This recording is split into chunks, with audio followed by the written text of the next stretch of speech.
முதல்வர் அவர்களை சந்திக்க யார் முகத்தை மூடிக்கொண்டு அன்று வாகனத்தில் சென்றார்கள் என்பதை நிச்சயமாக மக்களுக்கு தெரியப்படுத்த வேண்டும் என்பதை இந்த நேரத்திலே நான் கேட்டுக்கொள்கிறேன். ஏன்னா அதற்கு காரணம் குதிரை பேரம் என்றால் இதைவிட ஒரு தலைகுனிவு இந்த வரலாற்று சிறப்புமிக்க அவையில் எதுவுமே கிடையாது. நிச்சயம் முதல்வர் அதற்கு பதில் சொல்வார் என்று நான் எதிர்பார்க்கிறேன்.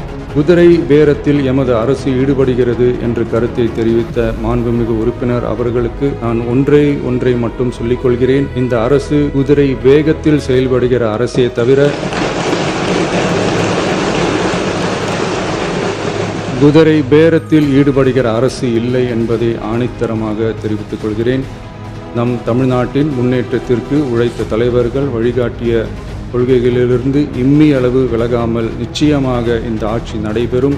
எனவே நான் மொழிந்துள்ள இத்தீர்மானத்தை மாண்புமிகு உறுப்பினர்கள் அனைவரும் ஏகமனதாக நிறைவேற்றித் தர வேண்டும் என்று கேட்டுக்கொண்டு அமர்கிறேன்.